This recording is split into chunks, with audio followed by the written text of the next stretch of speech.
Talim kita hari ini memahami hakikatnya atau ilmu hakikat pedahanan kita raya data kabur, wara, ikhlas dan niat.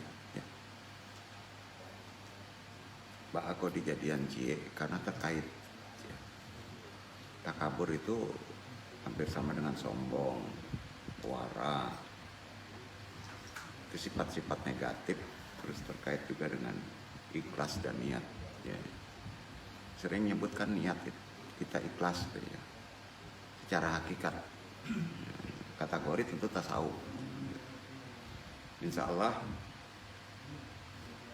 ini pemahaman cara pengamalan sebetulnya ada di koridor syariat, nanti kita paham ya. Jadi dalam konteks amalan itu tanpa ma'rifat amalan kita kosong ya. Kita bahas dulu hakikatnya. Insya Allah mudah-mudahan Allah meridhoi. Assalamualaikum warahmatullahi wabarakatuh.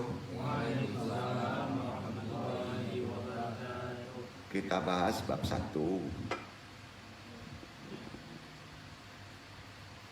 Jazakumullah khairan katsira. Seperti biasa berdoa kita lurus niat ridha Allah.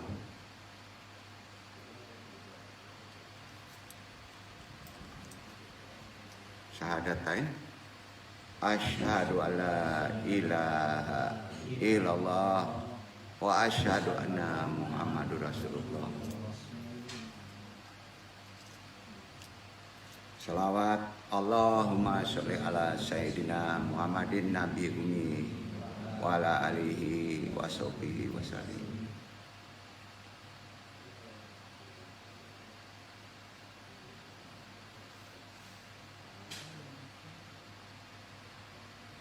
Langsung istighfar. Astaghfirullahal ghafurur rahim.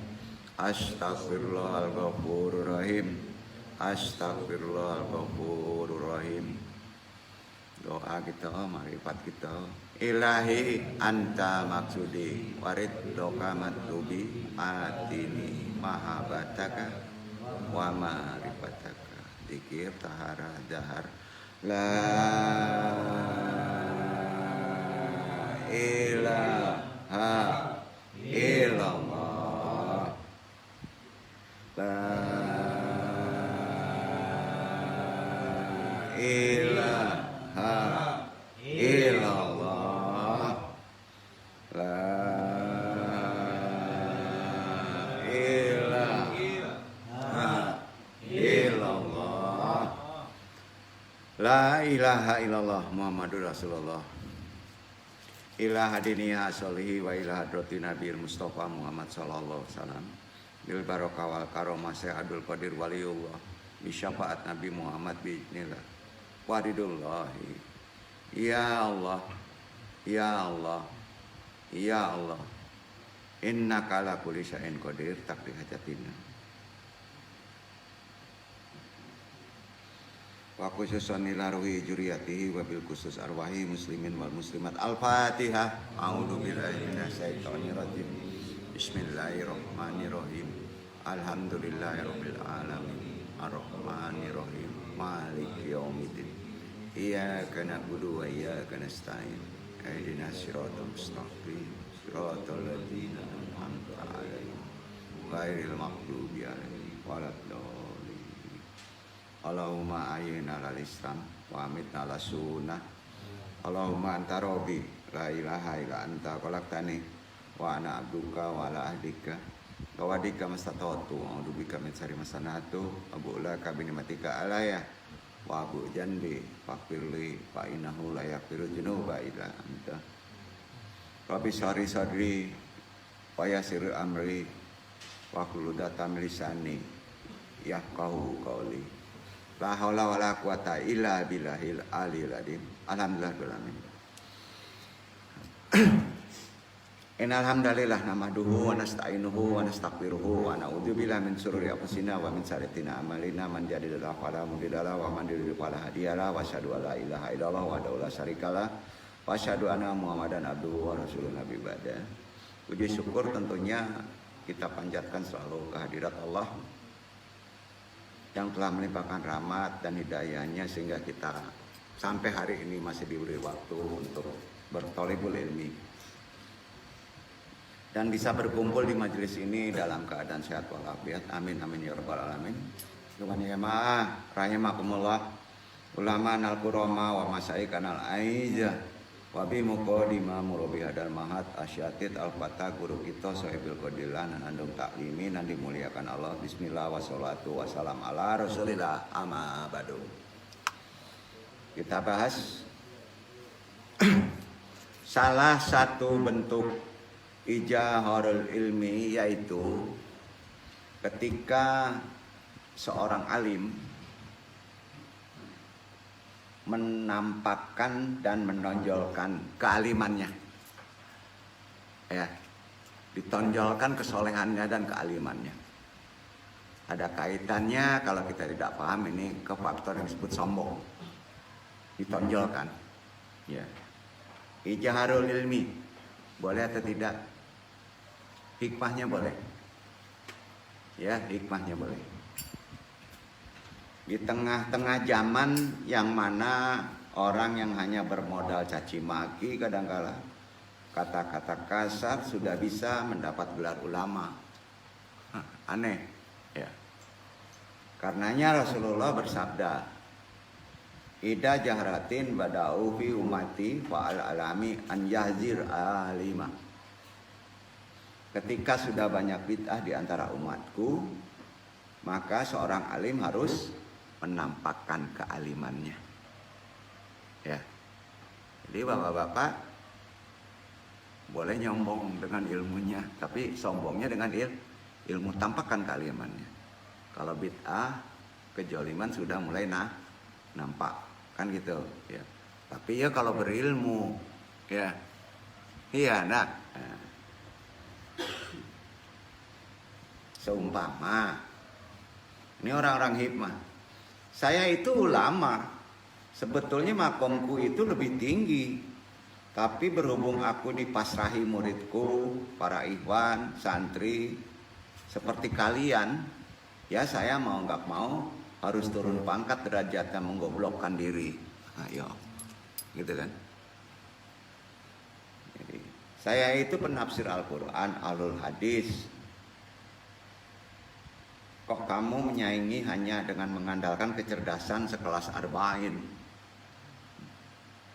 Kalau ngajak debat itu yang seimbang, nah gitu, ya. Andung kadang heran kok ada orang yang gobloknya seperti itu, gitu. Ya.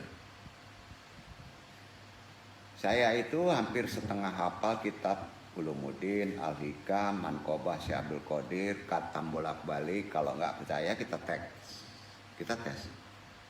Ya. Kalau kamu kan ikut kataman tapi nggak pernah ngaji katam, ikut taklim tapi nggak dikaji taklim. Karenanya kalau sudah paham demikian, ya, mengatur ulama itu dosa. Apa? Dosa. Mungkin Ikhwan herannya dengan kalimat tadi, kesannya sombong kan? Pasti sombong kesannya. Tapi banyak ulama yang seperti itu. Ada. Jangan sampai jadi ustadz itu gundar KW tapi tidak ngerti gitu kan. Kata tadi disampaikan itu ada maksud loh. Ya. Jika yang mendengar orang baru, tentu menjadi bingung dan sombong kesannya. Namun bagi muhibin, pengagum ilmu hakikat, andung yakin tidak demikian. Bisa menangkap hikmah di balik perkataan tadi. Bisa saja ada yang memaknainya kata-kata tersebut sebagai bentuk pede, percaya diri, betul kan? Setuju ya? Saya ini penghafal Al-Quran. Antum berani mendebat saya. Pede kan? Percaya diri. Bagi mereka yang berilmu, ya. Tapi bagi para sufi, ahlul tasawuf, pede itu justru sebenarnya sombong. Betul kan? Karena yang ada di ahlul hikmah, ahlul tasawuf, dunia sufi, yang benar percaya diri adalah percaya Allah kan? kita nggak tahu apa-apa. Justru di situ kita berilmu. Seharusnya Iwan paham, wabil khusus jemaah yang hadir hari ini, ternyata bukan demikian motifnya. Ya. Jangan disyariatkan dulu perkataan tadi. Berdasarkan hadis Nabi Muhammad SAW, kita harus paham memakrifati apa sih hakikat sombong, takabur yang sesungguhnya. Itu kan ada di kita. Hakikat diciptakan iblis, diberi kita sifat marah, ya. Berarti kita pasti akan menggunakannya kan, dalam konteks ilmu menggunakan itu, ya. Termasuk kesombongan. Hati-hati di syariat, sebiji sawi aja sombong yang tidak berilmu, tidak tercium bau surga, ya kan? Apakah boleh memakai sifat iblis? Nanti dulu pemahamannya mesti kita kontekskan dalam konteks yang lebih hakikat lagi. Nggak boleh sebetulnya kalau konteks kita tidak memahami konteks makrifat dan hakikatnya. Ini ada di dunia pemahaman dunia tasawuf, bukan secara umum. Saya ini sombong, tapi menyombongkan kalian semua, bukan menyombongkan Allah. Paham? Kata-katanya pendek. Saya ini sombong, tapi menyombongkan kalian semua, bukan menyombongkan Allah. Ya. Ulama, penasehat, penterapis, kalau antum ditakdirkan sampai titik itu, kadang-kadang harus sombong. Setuju nggak Pak? Ya. Nah ini beratnya ngaji nih. Ya. Kalau nggak sombong malah akan rusak semua. Allah Subhanahu wa Ta'ala malah bisa melaknat kita. Tapi jangan sok rendah hati. Jadi jangan sok rendah hati. Bapak-bapak kalau sok rendah hati hakikatnya sombong bukan Pak? Hati-hati ya. Ya. Ada kadar ilmu, ada pemahaman, itulah hakikat. Karenanya ngulang lengkapnya hadis secara matang. Qala Rasulullah sallallahu alaihi wasallam, "Ida jaharat al-badu bi umati falyuhurin il alami wa ainahu, faman lan yafal fa alaihi lanatullah." Jika bid'ah muncul di umatku, maka biarkan seorang alim menunjukkan pengetahuannya. Harus ditunjukkan pengetahuannya, karena siapa yang tahu Allah melaknat. Hadis ini sahih. Ya. Jadi ada dasarnya. Ya. Jadi memang sombong itu wajib dan harus berdasarkan ilmu, wajibnya itu. Boleh, jangan diwajibkan dulu, boleh, tapi harus berdasarkan ilmu. Nah. Juga berdasarkan sunnah penyampaiannya, ya kan? Marah ada sisi baik nggak Pak? Ada ya? Ada ya? Makanya penting Andung sampaikan karena ini masyhur ya. Pentingnya hadir taklim ngaji. Bisa dipahami kan? Jika tak ingin disebut sombong bodoh dan merusak Islam. Contohnya, ketika antum nemu uang atau barang, secara hakikat ambil. Bisa di jalan.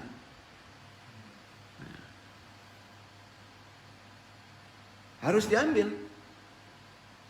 Karena ketika seorang tidak mengambilnya, maka kata Rasulullah, orang itu sombong dan bodoh. Nah, bingung. Ya. Bahkan bisa merusak Islam kata Nabi. Jadi ketika nemu uang atau barang di jalan atau di mana saja, kita harus ambil. Agar tidak disebut sombong, bodoh, dan merusak Islam. Kan gitu. Sabda Rasulullah ada al-syaqamu ta'arijra ayat aindama yasul Allah mawabit bil alsu aw ala danib al-tariq pakayata la yadiru hada muta'azrifun. Orang itu sombong sekali ketika mendapatkan satu kurma di pasar atau di pinggir jalan kok enggak berani makan. Itu sombong, enggak diambil. Jadi kalau ada pertanyaan, apakah boleh barang temuan dimakan tanpa izin? Ketika antum menemukan barang temuan di jalan, boleh diambil, dimakan jika jumlahnya sedikit. Ya. Akan tetapi ketika barang temuannya banyak, maka kalau berupa makanan jangan dulu dimakan. Dan apabila uangnya banyak, jangan langsung dibelikan sesuatu. Tapi barang tersebut tetap harus diambil. Karena kalau tidak diambil, kata Rasulullah, orang itu sombong. Ayo renungkan dulu secara hikmah, Pak. Ada, ya. Ada uang di jalan. Bapak karena takut itu bukan hak kita, Bapak pergi diamin aja. Sombong nggak, Pak? Sombong nggak? Sombong itu, ya kan? Susah ngaji mandu nggak? Ya sombong ya. Nah, oke. Tetap harus diambil, itu sunnah. Tapi tunggu dulu kita pahami maknanya ya. Karena kalau tidak diambil, kata Rasulullah, orang itu sombong. Karenanya sombong dibalas sombong. Gimana? Kalau sombong dibalas sombong, boleh nggak? Ungkapan hikmahnya begini. Ini bukan hadis, tolong. Ini populer. Al-takabur ala al-mutakabir sadaqot wafari wayatan hasanatun. Bersikap sombong terhadap orang yang sombong adalah sedekah. Bukan hadis. Tapi kata hikmah dari sandaran tadi. Ya. Bersikap sombong terhadap orang yang sombong adalah sedekah. Atau sombong terhadap orang sombong adalah baik. Bingung ya. Kalau di syariat nanti jadi kebalikan loh. Jadi berbahaya. Ya. Hati-hati kalau dakwah kata-kata ini diungkapkan jadi terbalik-balik nanti. Harus dijelaskan dulu gini. Kata-kata itu populer sebetulnya ya. Banyak orang yang tahu. Ingat ya, sekali lagi disampaikan, kata tadi bukan hadis ya. Ada yang menghadiskan itu. Ya. Tetapi kata ini harus dipahami secara mendalam dalam konteks ilmu hakikat. Bukankah kesombongan itu tercela? Syariat. Haram, berdosa. Pelakunya tak akan masuk surga. Karena ada sabdanya, tidak akan masuk surga orang yang dalam hatinya ada sebesar atom kesombongan. Kan itu. Jadi secara syariat hindari sombong, takabur, karena hanya akan berakibat sengsara bagi pelakunya. Tentunya kalau dia tidak paham ilmunya. Ya. Ini terkait dengan sombong atau takabur. Salah satu perbuatan yang tidak disukai Allah adalah sikap berlebihan dalam berbagai hal. Begitu juga dalam dakwah. Menasehati, menterapi orang. Berkelebihan nggak baik kan?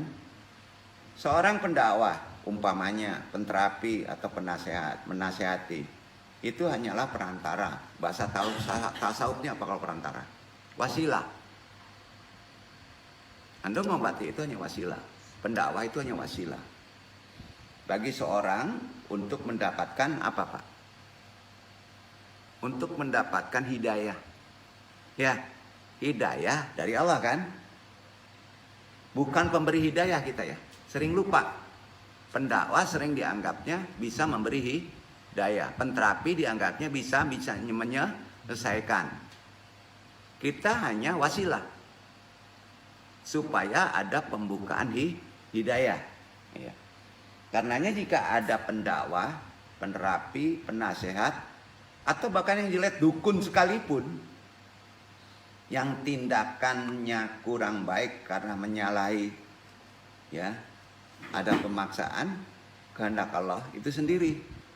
Ya, bahkan di ajaran agama Islam dilarang. Merasa dirinya sembuh dilarang, bisa menyembuhkan. Karena itu Allah berfirman, hilangkan rasa ini, Iwan. Jangan merasa bahwa kita mampu memberi hidayah. Karena memberi hidayah wilayah Allah, bukan kita. Menyembuhkan hidayah Allah. Ya, merubah akhlak seorang hidayah Allah. Nabi aja nggak ada hak. Ya.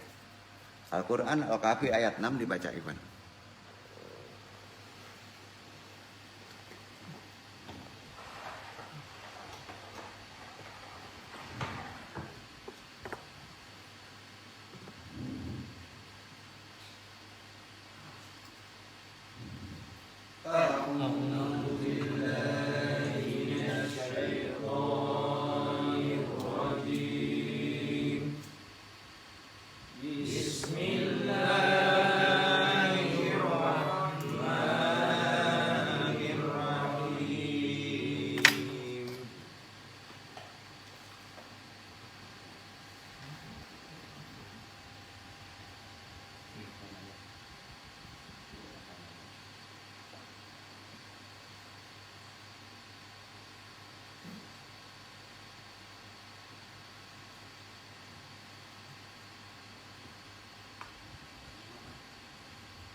langsung aja baca.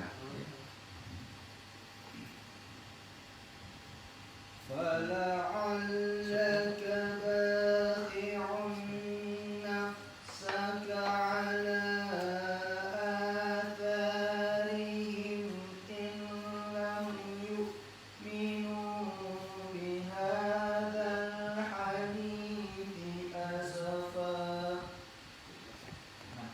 Maka barangkali engkau Muhammad akan mencelakakan dirimu karena bersedih hati setelah mereka berpaling sekiranya mereka tidak beriman kepada keterangan ini Al-Quran.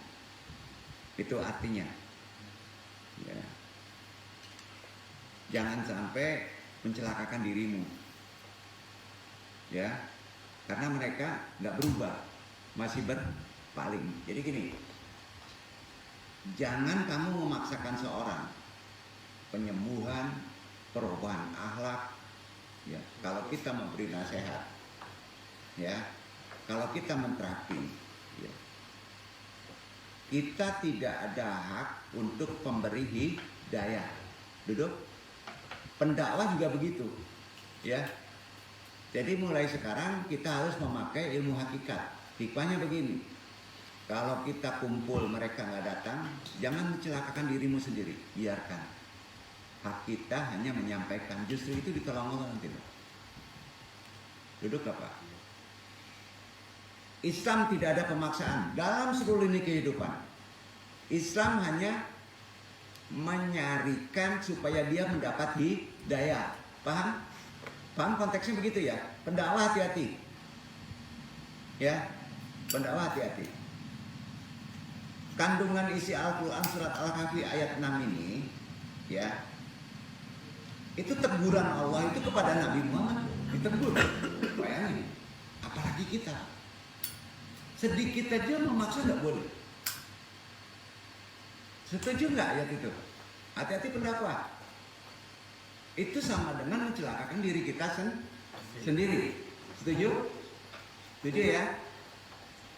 Jadi kalau bapak-bapak menasehati istri, menasehati anak, tidak ada konteks niat dan ilmu ikhlas bahwa yang menentukan itu Allah, maka kita akan celaka diri kita sendiri. Nabi saja ditegur sama Allah kan? Ayatnya tadi kan? Al-Kahfi ayat 6 ya.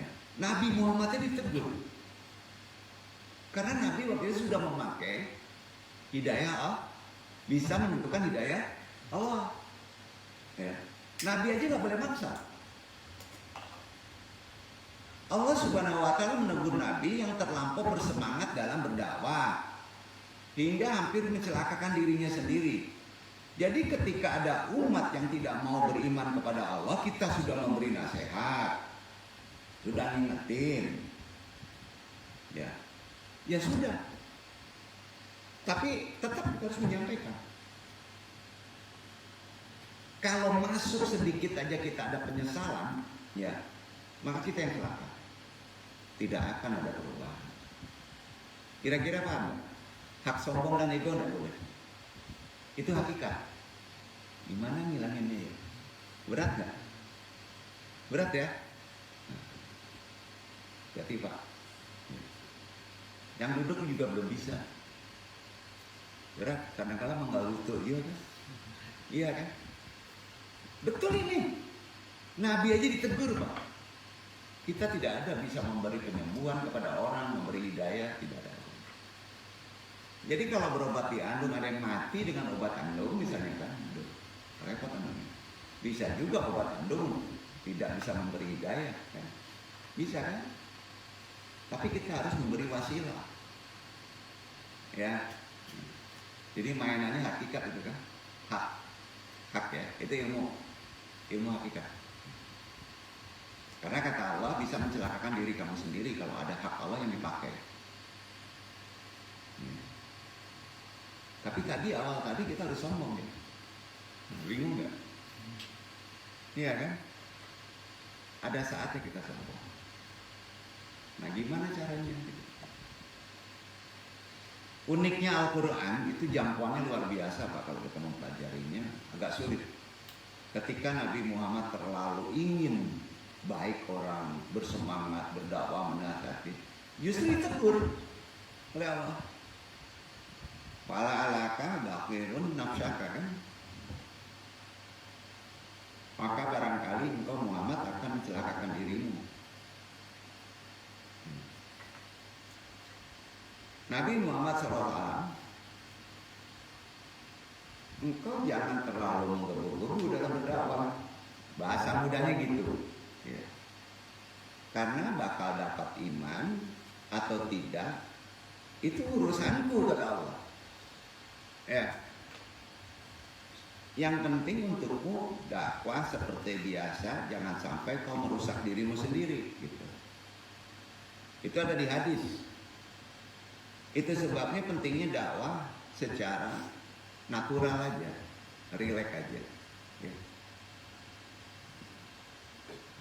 Tarekat hati-hati. Tarekat itu ke perkara akidah, keyakinan, tidak ada paksaan kecuali penyakit yang seperti nabah. Paham nggak? Kecanduan, ya itu baru masuk di penekanan yang disebut talqin. Beda lagi, tidak ke moral. Ya, mereka sebetulnya nanti ada ujungnya ke moral. Kira-kira keterangan ini paham nggak nih? Paham ya? Nah. Dakwah itu natural dulu, rileks aja, menasihati begitu juga. Karenanya tugas seorang pendakwah, penasehat, kita ini pendakwah, Pak, penasehat. Ya. Kaum laki-laki muslim itu pendakwah, pemberi nasihat. Karena kita khalifah. Sejatinya hanya sebatas menyampaikan perintah Allah untuk dipahami dan dijalankan oleh umat. Kan sejatinya itu. Ya. Walaupun dalam prakteknya tentu tidak mungkin semua apa yang menjadi perintah Allah bisa secara pasti dijalankan dengan baik. Karenanya kisah Nabi Muhammad ditegur Allah tadi itu menjadi pedoman untuk kita sebagai pendakwah, penasehat, ya. Penterapi, wabil khusus Iwan yang ada di sini agar tidak terlalu menggebu-gebu memaksakan kehendak dalam dakwah atau nasihat dalam terapi, ya, gitu ya. Nah. Ujian terberat seorang pendakwah adalah, ada yang tahu? Rasa sombong. Setuju nggak? Ujian terberat bagi seorang laki-laki muslim yang mempunyai amanah adalah rasa sombong. Yang muncul dari desiran hati dan struktur dalam otak. Yaitu ketika seorang pendakwah merasa paling baik dan memaksakan kehendaknya harus sepenuhnya diikuti oleh orang lain, ini bahayanya. Itu sebetulnya merusak dirinya sendiri. Berdasarkan Quran surat Al-Kahfi ayat 6. Tak mungkin firman Allah itu bohong. Jadi akhirnya Allah kasihan sama Nabi karena terlalu semua orang itu baik, bersemangat ya. Beliau tersiksa jika ada orang yang tidak mendapatkan hidayah. Ya, betul. Maka Allah berfirman, sudahlah, masalah hidayah itu enggak urusan antum. Ya. Itu Quran. Jadi itu mainan mengetahui hak. Ya, hati-hati itu ilmu hakikat. Ya. Kayaknya sepele tapi Anda belum jelaskan ini. Kan itu mainannya di hati kan. Itu kaitannya ada di niat, ada di keikhlasan. Ya. Jadi bukanlah kewajiban Muhammad menjadikan mereka mendapat petunjuk. Tetapi Allah yang memberi petunjuk kepada siapa yang Dia kehendaki, kan gitu. Quran itu banyak tuh ayat itu. Sudahlah kamu ngaji, berdakwah saja, tetapi tetap bukanlah kewajibanmu Muhammad menjadikan mereka mendapat petunjuk. Itu bukan wilayah engkau untuk memberi hidayah. Karenanya bahaya orang yang terlalu ambisius dalam berdakwah justru akan berdampak kurang baik terhadap jasmani dan rohaninya sendiri. Hal itu karena sejatinya manusia adalah kita ini makhluk yang mempunyai tereliminasi dengan keterbatasan. Kemarin kajinya Anda sampaikan dulu, mengingatkan dulu, karena sering putus asa kita kalau orang itu terdekat kita tidak mau berubah, ya kan? Jangan-jangan kita memaksa seseorang untuk berbuat baik, ya, memaksa seseorang untuk melakukan sesuatu, kemudian dia tidak melakukannya, berarti mereka tidak dapat petunjuk dari Allah ya. Kita hanya menyampaikan. Ya. Jangan gali gaman ya. Nah, ya, nggak boleh. Ya itu yang berat. Karena terlalu tasawuf, terlalu tarekat, kadang-kadang ada ilmu talqin kan. Padahal talqin letaknya juga di situ. Ya. Talqin itu kalau sudah menjalimi orang, Pak. Ya. Nah, beda lagi. Hidayah petunjuk sejatinya hak Allah, wilayah Allah. Manusia kan hanya disuruh untuk menyampaikan perintah, larangan, hanya sekedar itu. Nggak ada yang ahli. Ya. Seperti antum yang hadir sekarang ini, ngaji ya ngaji saja, jangan sampai bilang aku pengen ngajar dan ingin jadi ulama, aku supaya jadi orang soleh, dan kalau aku sudah soleh akan kujadikan alim semua keluarga. Dosa. Bapak sudah masuk wilayah Allah, setuju nggak? Nah ini kan mainan sirati. Hati-hati Pak, itu dosa. Dan itu kata Nabi. Dan Nabi aja ditegur sama Allah. Nah, susah ngaji ya. Sebenarnya hidup gak berat deh. Yang membuat berat apa Pak? Ayo. Kenapa gak berubah juga ya? Yang duduk itu berat juga.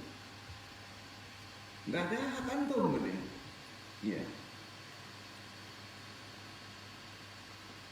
Jadi kalau kita pemikiran itu masuk, ya kita bisa stroke loh. Kalau punya niat seperti itu, pasti kecewa. Ya, ya itu kan. Karenanya di sini kita harus memahami bagaimana membedakan antara wirah, gairah, dakwahnya gairah, ya. Terutama keagamaan, ya, supaya soleh, semangat, keberagamaan supaya tinggi. Dengan nafsu ya. Tipis tuh Pak ya. Semangat untuk bisa beragama dengan nafsu tipis ya. Harus tahu itu ya. Gairah keagamaan atau semangat keberagamaan itu mendorong untuk terus memperdalam pemahaman agama guna bisa memperkuat keimanan individu. Aksesnya bukanlah kita mengikuti umat. Duduk Kak. Ya. Bapak-bapak beragama untuk menguatkan keimanan individu Bapak-bapak. Setuju Pak? Ya. Nah.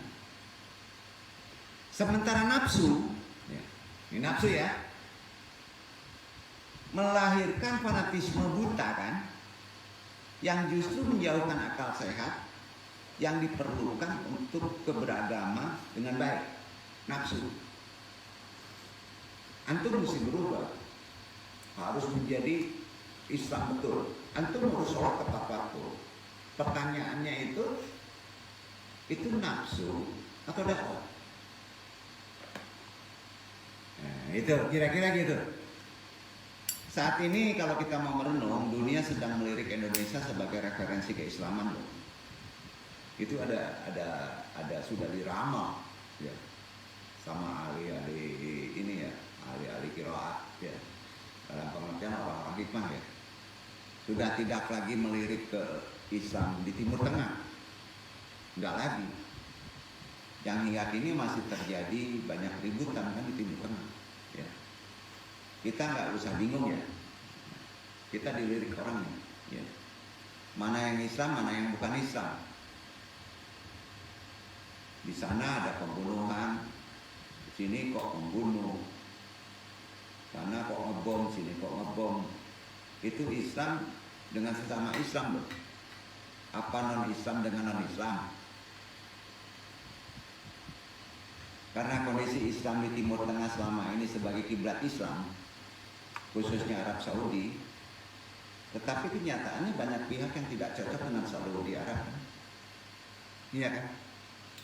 kekhalifahan di sana. Ya. Cara dia memanage kiblat Allah juga udah banyak yang nggak suka. Ya. Kacau balau lagi antara politik, agama, campur aduk, nggak karu-karuan. Akhirnya terjadi di negara-negara yang penduduknya mayoritas tidak muslim, timbul apa Pak? Islamofobia. Betul kan? Ketika melihat orang Islam ada ketakutan gitu. Di Amerika Pak, bawa pakai sorban aja, orang udah nyingkir loh. Ya. Pokoknya yang anti-Islam semakin lama meningkat gara-gara umat Islam yang tidak mencerminkan apa? Ajaran Islam yang benar. Coba renungkan. Rahmatan lil alamin kan? Bukan laknat lil alamin. Ya. Nah, iktibarnya begini. Ini hikmah ya dan kaitannya dengan hakikat. Air gelas. Apakah maknanya airnya gelas? Apakah makna artinya airnya gelas? Apa air yang di gelas? Apakah air dari gelas? Apa gelas dari air? Berat memahami. Itu sebabnya Rasulullah bersabda, artinya aja karena panjang. Janganlah kalian saling mendengki, saling menipu, saling membenci, saling membelakangi, dan jangan membeli barang yang sedang ditawar orang lain. Jadilah kalian hamba-hamba Allah yang bersaudara. Seorang muslim itu adalah saudara bagi muslim yang lain. Tidak boleh menjoliminya, menelantarkannya, mendustainya, dan menghinakannya. Takwa itu ada di sini, kata Nabi sambil menunjuk 3 kali dada.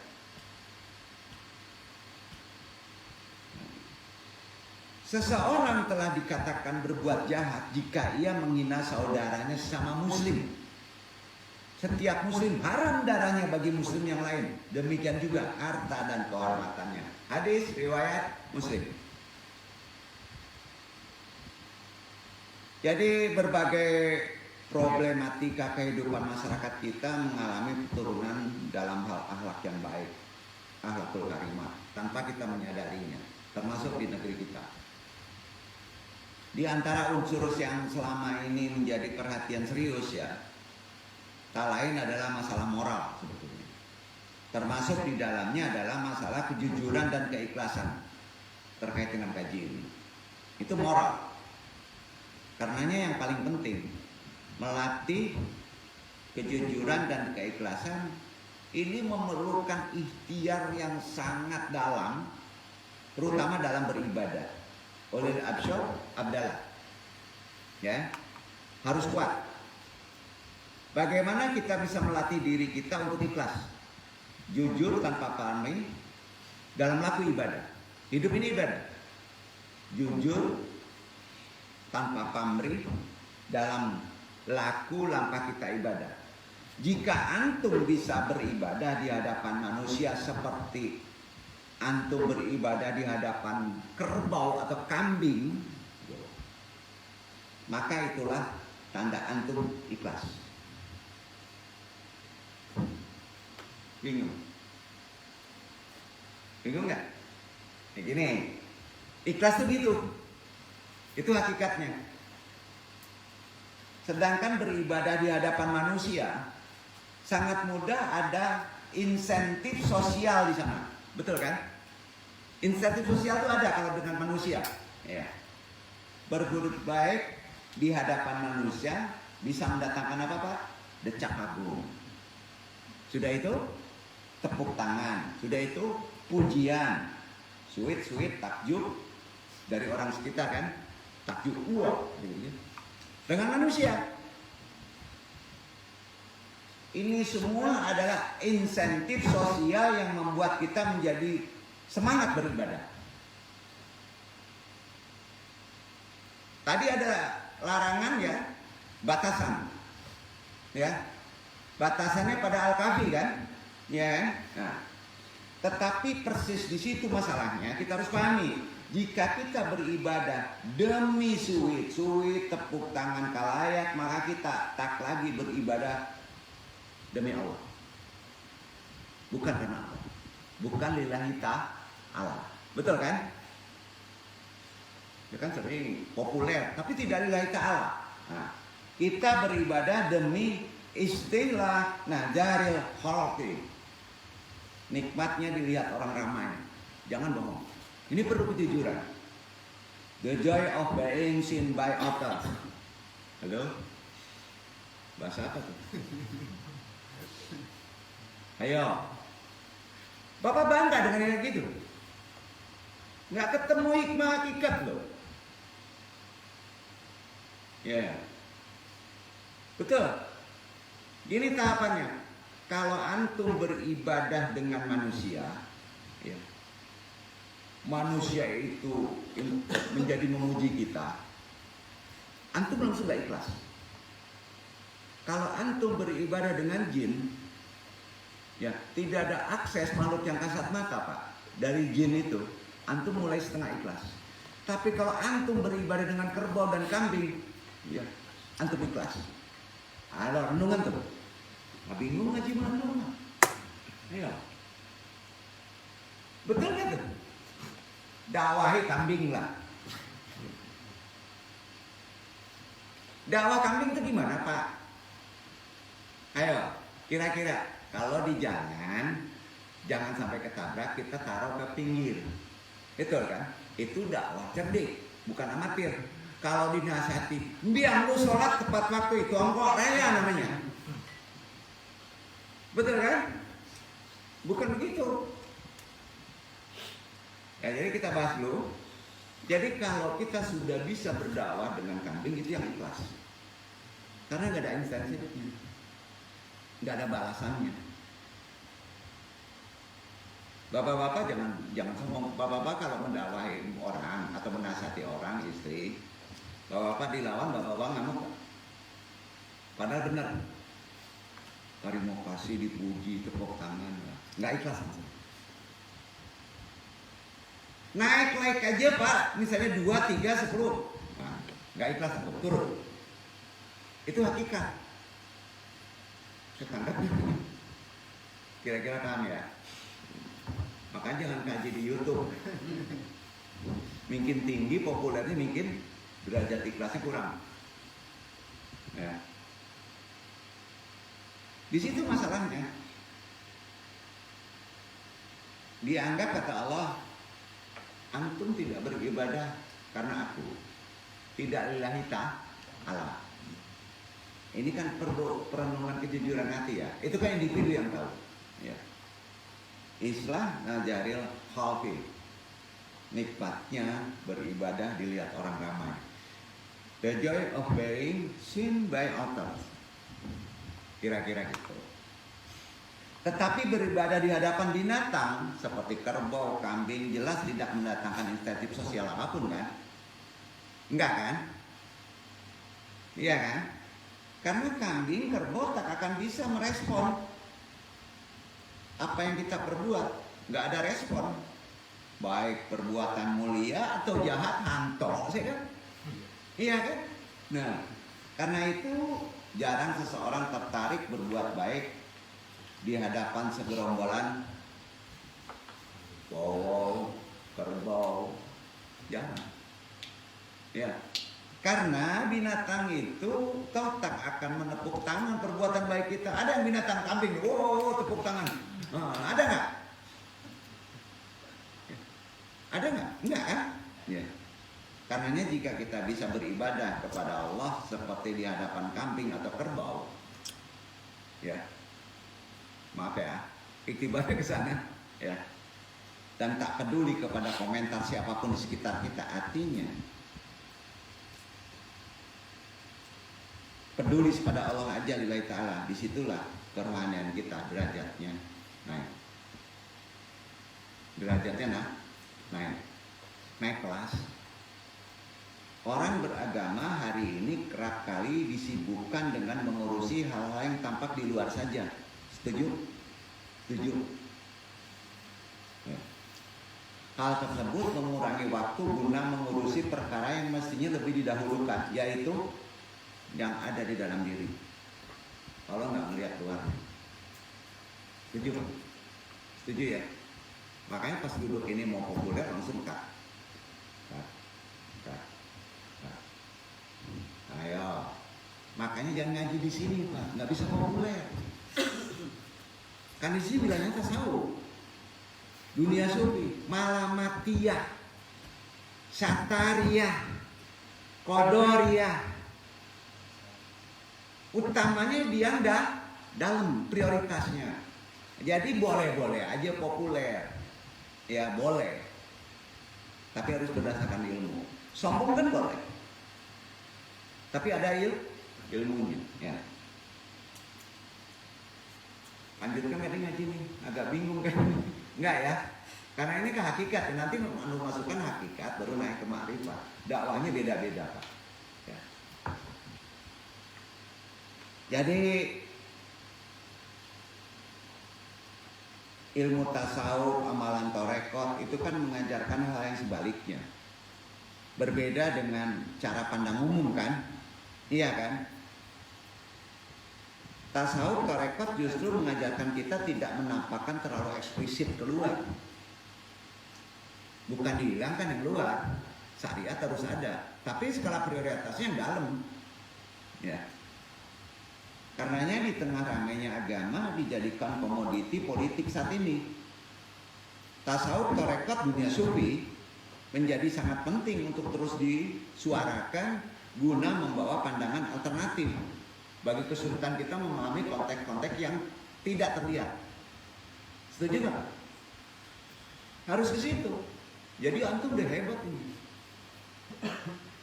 Berapa persen di luar itu mengandalkan hal-hal yang sifatnya di luar. Kulit. Iya ngelihat jin aja nanti nggak bisa tuh. Gitu kan? Dunia dalam itu dalam tasawuf ya udah kelebatan aja kelihatan. Mau ngeliat nyata, dengerin kajian tuh. Nah gitu aja. Nggak menakutkan. Karena wilayahnya harus ke situ. Ya antum percaya kalau ini kecil nih, ini kan bagian luar. Karena kita pakai baju tanah kan. Ada yang nggak kelihatan. Nah, yang tidak sama dengan api tidak kelihatan. Lebih ramai loh. Ayo, mau lihat? Gimana? Bener antum nyapu sebentar aja, tunjuk tangan aja. Tapi antum keluar repot. Repot. Sebenarnya intinya antum melihat ke dalam. Intinya itu, Allah tidak melihat bagusnya sholat, bacaan sholat. Allah hanya melihat dalam antum. Wilayahnya niat ya. Makanya niat awal kita sholat, udah dapat pahala. Walaupun antum tidak melaksanakannya. Bapak-bapak niat mau sholat, sudah itu bapak-bapak nggak sholat, banyak halangan. Bapak udah dapat pahala. Karena tingginya nilai dalam. Ya, jadi bapak-bapak kalau nolong orang niatin dulu aja. Ya saya nolong ngasih uang 1 miliar dapat pahala Pak. Walaupun nggak ngasih 1 miliar 5.000. Gitu. Nah, antum kuatkan bagian dalam itu ya. Karena di sini wilayahnya kan, ilmunya hakikat. Setuju nggak? Ya masa melihat batu bulat aja nggak tahu bro? Ayo, kan repot. Betul kan? Ini bubur ini gede banget nih, nanti orang kerasukan. Masa kita nggak bisa? Murid antum kan malu-maluin itu. Mesti digimanain? Setuju nggak? Bapak-bapak harus tajam itu. Antum jamin ini. Ya, jadi bapak-bapak dakwahnya bukan dakwah luar. Itu wilayah tasawuf. Caranya dengan torekot. Dunia sufi orangnya. Jadi penting di zaman sekarang. Mengenalkan kembali pandangan sufi itu penting karena sufilah yang tetap menjaga etos atau semangat membawa agama alternatif bagi kuatnya hukum dohir. Iya kan? Sebenarnya agama memang tercipta sebagai sebuah alternatif dari kelaziman di zamannya kan. Bahasanya gitu, ya. Lama-lama agama membentuk sistem baru yang di dalamnya terdapat orang yang berkepentingan untuk menjaga sistem tersebut. Sehingga jika ada alternatif baru, anehnya dimusuhi. Itu Islam. Bapak-bapak tinggiin aja, hakikatnya ditorekotkan Pak. Bapak dimusuhi sama saya. Percaya nggak? Itu memang udah disetel begitu, ujiannya gitu. Jadi bapak-bapak kalau jadi dukun yang boleh, dukun boleh misalnya ahli ngejar-ngejar jin, bapak-bapak banyak musuh. Jangan khawatir, itu benar. Kira-kira gitu. Makanya kalau misalnya Ustadz Fauzi dakwah itu harus beda, jangan banyak ngomong. Hano, diem, setengah jam, tantang diem. Ini orang bisul atau enggak? Katanya kan gitu ujungnya kan, karena ngeliat luar. Padahal tidak begitu. Ayo anu ngajarin. Berdakwah nggak ngomong, maka melihat dengan tidak mata. Itu ada ilmunya, itu namanya wilayah hakikat. Jangan marifat dulu, marifat tinggi banget. Ya, insya Allah bisa. Seenggaknya peka dulu, bukan peka. Ya, peka. Jadi mudah-mudahan jadi alternatif kita untuk memahami konteks agama sekarang yang menjadi wah ya, kalau misalnya like-nya ada 1 miliar ya gitu ya, kan itu bener katanya itu. Maaf ya, Anung tidak mengecilkan ulama-ulama yang lain, konsepnya betul tarekot tasawuf, tapi kalau sudah naik keikhlasannya ragu, kontaminasi keikhlasannya itu turun. Bukan nggak boleh naik populer secara dohir, tidak, bukan begitu maksudnya ya. Karenanya dunia sufi, tasawuf, amalan tarekat tidak suka dengan hal yang hanya bersifat permukaan saja. Memang yang model demikian tidak terlalu ditanggapi oleh dunia kita tasawuf bagian luar. Makanya jarang Antum menyampaikan fikih secara konsep fikih awam, lebih cenderung fikihnya ke hati, dan tidak menafikan syariat, tidak, karena konteks dalam itu akan lebih paham konteks syariat. Ya, ada pertanyaan sampai sini? Mikir ngomong gitu susah kaji nih.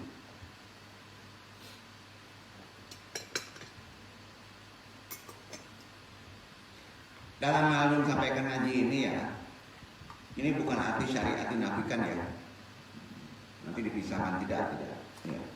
Pasalnya Allah yang ahad, yang maha wujud. Pertanyaan, Allah itu goib nggak sih? Allah itu wujud, bahkan dia yang paling wujud. Karena tanpa wujudnya itulah kita tidak bisa terjangkau oleh mata, ya kan? Maha wujud. Allah yang maha wujud tidak melihat manusia berdasarkan hal yang bersifat luaran, enggak. Terlihat orang lain, tetapi lebih ke dalam hatinya. Semua Quran gitu. Allah itu membaca niatnya, ya. Jadi yang dilihat Allah itu sebetulnya bukan sesuatu yang di luar. Ingat, Allah itu melihat kita bukan sesuatu yang di luar, ya, bukan, tetapi sesuatu yang di dalam. Hati-hati kita pasang niat. Itu dulu. Ini berdasarkan hadis sahih diriwayatkan oleh Imam Muslim. Sahih. Allah itu melihat makhluknya sebetulnya bukan sesuatu yang di luar, tetapi sesuatu yang di dalam.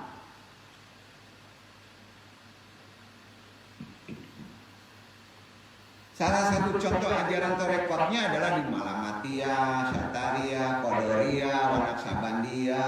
Gitu. Maka digempur dalamnya. Yang meminta agar tidak tampak soleh di muka umum. Kapan belajar tarekat?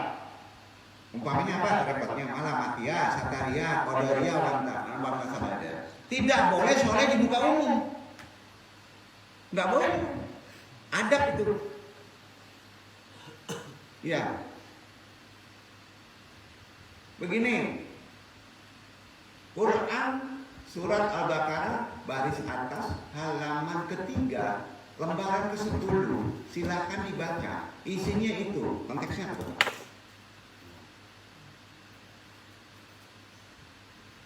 Enggak repot dia. Dikeluarkan sifat apanya? Sifat luarannya sampai sedetail mungkin. Bisa ditegur apa enggak? Hati-hati bawa, enggak boleh begitu. Kira-kira duduk, walaupun tahu justru kan udah diucapkan.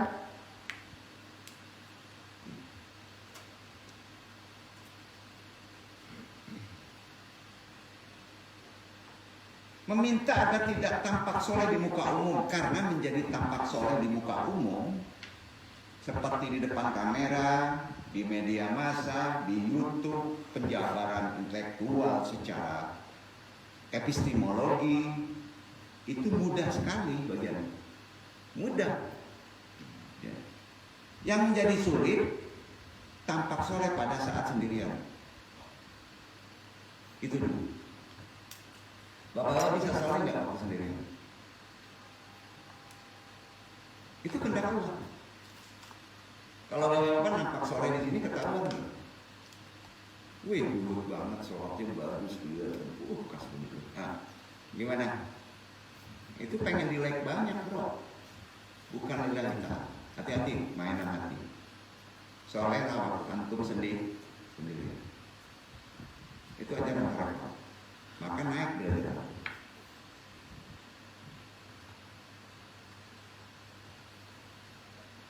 Antum soleh di depan kamera, di media massa, di YouTube, mudah badan antum.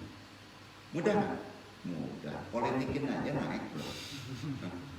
Ya, ganteng dikit pak, jenggotin ya, rapihin, wangiin, udah naik deh. Gampang. Nah, yang menjadi sulit adalah tampak soleh waktu sendirian. Kalau antum tampak soleh ketika sendirian, insya Allah antum soleh. Kata Allah, antum soleh. Antum sholat sendirian sama sholat banyak, lihat bedanya. Coba orang sendirian. Allah, nggak ada orang aman tuh bro. Ini gitu kan? Yang gimana tuh? Pengen naik derajat? Pengen derajat Ihsan. Masih sulit ihsan berjamaah. Karena antum bonceng. Duduk nggak? Berjamaah aja, antum selamat.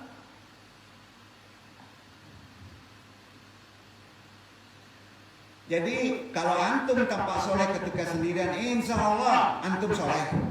Itu nasihat antum. Itu yang sesungguhnya menjadi makna ikhlas. Itu ikhlas. Betul nggak? Itu yang ikhlas. Yaitu ketika bisa menjadi soleh ketika berdua dengan yang bujur. Ya, itu. Pertanyaannya, kalau antum pacaran berduaan, yang ketiga ini siapa? Setan. Nggak masuk kalau itu. Bener nggak? Masuk tuh. Itu kalau malah mati ya. Bingung. Itulah keikhlasan tauhid bersendirian, tidak dengan makhluk-makhluk termasuk juga jin, karena hal tersebut terakhir itu sangatlah mudah. Pada saat kita sendirian itu tidak ada insentif untuk soleh. Karena itu kita sembarangan. Jangan dipelintir ya kata-kata itu. Iya kan? Jika suatu saat antum ditakdirkan menjadi mufti, pendakwah beken, penasehat, penterapis, caspleng, nasihat antum, carilah hukum yang paling mudah untuk orang banyak. Paham nggak? Ya. Tetapi bagi diri sendiri, cari yang paling sulit. Paham? Kalau sendiri cari yang paling sulit. Tapi kalau orang banyak, harus cari yang paling mudah.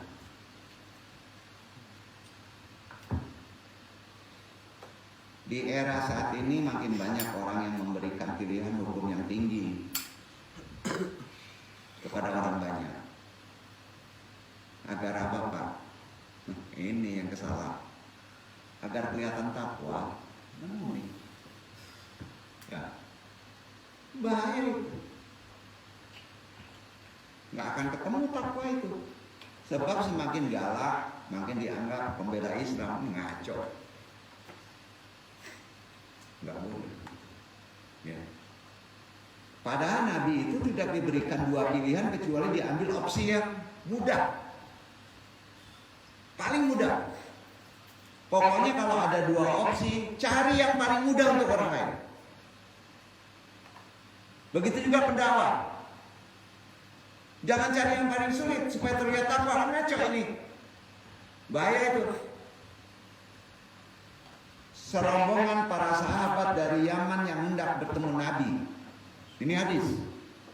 Salah satu anggota rombongan tersebut mengatakan kepada Nabi bahwa ada anggota yang sejak dari Yaman berpuasa dan sholat. Tiap berhenti istirahat, dia sholat, puasa. Terus ia menyebut orang tersebut sebagai soleh. Itu orang soleh. Tetapi Nabi ketawa. Nabi tertawa. Setelah mendengar cerita itu Nabi ketawa. Bukan mencemooh tapi ketawa. Nah, ini sahabat dari Yaman ongrai dalam hati ya. Gitu ya. Ketawa dia. Nabi pun bertanya kepada rombongan tersebut, siapa yang menyiapkan makanannya? Kata Nabi. Waktu dia berpuasa. Nabi ngomong itu. Mereka menjawab, akulah yang menyiapkan makanannya bagi satu orang yang berpuasa itu. Yang menyampaikan itu menganggap soleh, yang ngasih makanan dia menganggap soleh tadi. Aku. Kata Nabi, kalian yang menyiapkan makanan bagi orang itu. Itu lebih baik daripada dia. Ya. Daripada yang berpuasa. Susah ya Islam ya. Mainannya di dalam. Sebab posisi moral orang yang menyiapkan makanan itu lebih baik daripada orang yang berpuasa tersebut. Jadi bukan melihat sesuatu yang luarnya, tetapi esensinya.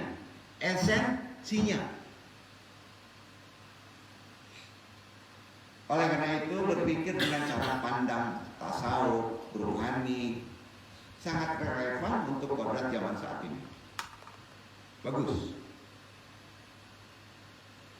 Sebabnya, pasalnya era saat ini agama tengah menjadi identitas politik kan? Setuju nggak? Iya kan? Itu udah diramal sama Nabi. Akhirul zaman. Sekarang agama menjadi identitas politik. Nah, ciri khas identitas harus nampak kan? Ciri khasnya harus nampak. Jika tidak nampak maka tidak bisa disebut identitas kan? Iya kan? Mengingat keunikan identitas itu harus visible, kelihatan, agama yang menjadi identitas seperti ini, hari ini harus kelihatan. Manusia akan merasa lelah, susah untuk bisa ikhlas ujungnya. Karena hanya melihat sesuatunya dari syariat, padahal sangat mudah ikhlas itu. Ikhlas itu mudah. Ya. Bila melihatnya dalam hakikat. Mudah itu.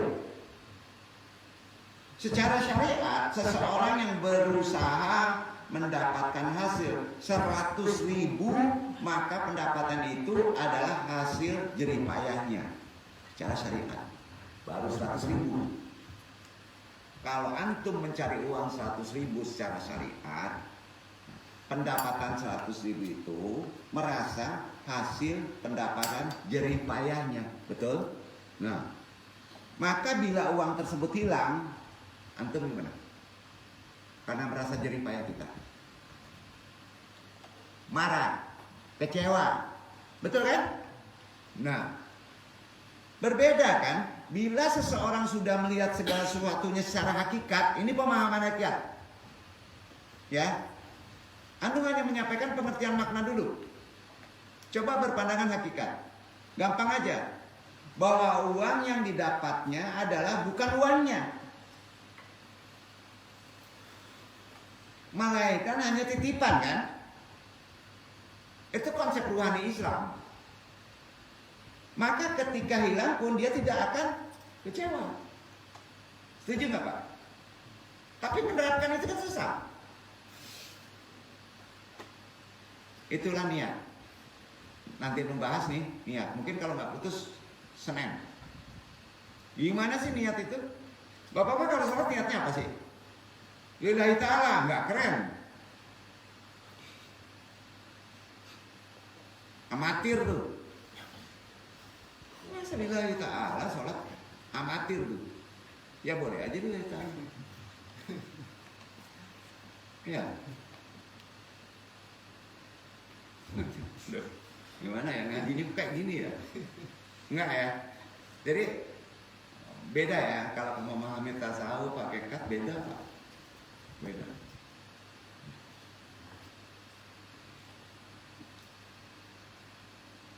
Bila orang yakin pendapatannya itu diperoleh lewat jalan Allah, sudah tentu mudah untuk bisa bersedekah. Itu poin. Gampang aja, antum dapat 1 miliar. Ya, kalau jalan Allah, mudah banget antum sedekah. Itu individu. Tapi pas sudah disimpan berpikir, wah anak 3 nih, beliin rumah, nah, kacau tuh. Itu nggak jalan Allah itu. Merasa dari jerih payah antum sendiri. Itu syariat. Boleh-boleh aja kalau makomnya di situ. Ya, kan makom itu dijelaskan dulu, ya kan? Kita belum sampai, tapi ngerti makom itu, ya tetap juga nggak bisa nongkrong di makom itu karena belum ada. Antum kelas 1, udah tahu di kelas 2 nih di sana tempatnya, antum nggak boleh ke sana. Itu ada konteks ruani begitu, ya. Boleh antum sombong kepada orang yang sombong? Tanya antum. Antum nggak boleh. Yang duduk boleh. Nah, kok gitu kakinya? Ya iyalah. Beda. Ada beda kelas. Bukan kemuliaan loh ya. Bukan cari kemuliaan. Derajat tuh begitu. Mulia itu Allah. Hak Allah. Ya. Kira-kira paham nggak? Paham ya? Alhamdulillah. Susah ya? Jadi mau dikejar nih. Antum pengen ngeliat jinnya nggak bisa, derajat antum belum ke situ. Ya, belum. Ya. Antum mau ngeliat kuburan Syekh Sufi. Ya. Ya pergi ke sana. Makanya bonceng aja, nggak perlu pergi di situ nanti. Gampang, betul gampang. Makanya ikhlas kalau hakikat itu mudah. Kalau ikhlas masih di syariat, bapak belum antum, susah. Antum udah kerja, dapat hasil, merasa jerih payah antum, itu syariat. Itu syariat. Iya kan? Itu baru syariat. Jadi kalau kita yakin diperoleh lewat jalan Allah, mudah bersedekah. Karena bersedekah itu merasa tidak ada hak kita kan? Ada hak orang lain, gampang aja. Tuh. Makanya orang yang pelit ketahuan Pak. Sama mati di situ. Begitu. Ya. Jangan disalahin. Hidayah itu bisa dari Allah, dari jalan itu. Ya kan? menyerahkan bagian miliknya kepada orang lain. Pada hartanya ada bagian orang lain. Lain ceritanya kalau harta itu adalah miliknya, maka akan susah sekali untuk bersedekah kan? Buat orang lain karena merasa uang itu adalah milik atau hasil jerih payahnya. Ya, begitu juga dalam hal ilmu. Ilmu nih. Kok yang duduk ini sering pelit ya, sampingnya tidak diakui. Itu bukan kaitan ke sini. Kalau dikasih jolim, coba. Jolim itu apa jolim? Berubah karakter. Ini yang mesti kita pahami. Ya. Anu pintar bener berjidal, bukan jidal itu. Nanti itu berkelit katanya. Beda dengan orang Pariaman memang sering kelit. Kan? Beda. Maaf ya. Itu kebaca loh. Kebaca. Ya. Begitu juga dalam ilmu. Seseorang yang memiliki ilmu akan merasa dirinya menganggap bahwa ilmu yang didapat harus memberikan manfaat besar bagi dirinya. Dan dihargailah ilmunya itu bila akan diberikan kepada orang lain. Ketangkap nggak? Ketangkap nggak? Ulang ya. Seseorang yang memiliki ilmu akan merasa dirinya menganggap bahwa ilmu yang didapat harus memberikan manfaat besar bagi dirinya. Harus. Bagi dirinya dulu. Ya. Dan dihargailah ilmunya itu bila akan diberikan kepada orang lain. Karena ilmu itu harus untuk diri. Maka kalau dikasihkan orang lain harus ada harganya. Pikiran itu syariat atau hakikat? Udah bisa nangkep kan? Udah ya? Akhirnya ia mengandalkan ilmunya untuk mendapatkan materi. Iya kan? Karena ia berhak mendapatkan bayaran akan hal itu. Benar. Lebih-lebih karena ilmunya itu timbul sikap apa Pak? Kalau begitu? Sombong. Itu pangkal sombong. Bahwa dirinya adalah yang paling benar. Sombong. Nah, namun berbeda bila seseorang mendapatkan ilmu dengan belajar ilmu hakikat. Dia akan meyakini kalau ilmu itu diperoleh dari Allah, karena Allah dengan jalan Allah. Ditanamkan ke hatinya adalah karena Allah. Dan ilmunya itu adalah murni hak Allah, bukan hak antum. Karenanya dalam mengajarkan ilmunya sudah tentu tidak akan berhitung-hitung untuk disampaikan kepada orang lain. Maka tanggung jawab hak itu ada di hak Allah untuk antum. Itu benar. Pilih mana? Karenanya dalam hal ibadah, seorang yang beribadah dalam tataran syariat akan bangga dengan ibadah yang dilakukannya, baik itu sholat, puasa, zakat, haji, bukan meninggalkan syariat, naikkan levelnya, akan bangga dengan sholatnya, akan bangga dengan puasanya, akan bangga dengan zakatnya, akan bangga lagi dengan hajinya, karena dia merasa berhak dengan amalannya itu untuk mendapatkan surga Allah. Karena itu orang demikian sangat mudah didatangi penyakit ujub, takabur, bangga dalam beribadah. Boleh kalau kita bisa menghalanginya dengan taharap. Itu gunanya naikkan level kepada hakikat. Duduk gak nih? Duduk ya.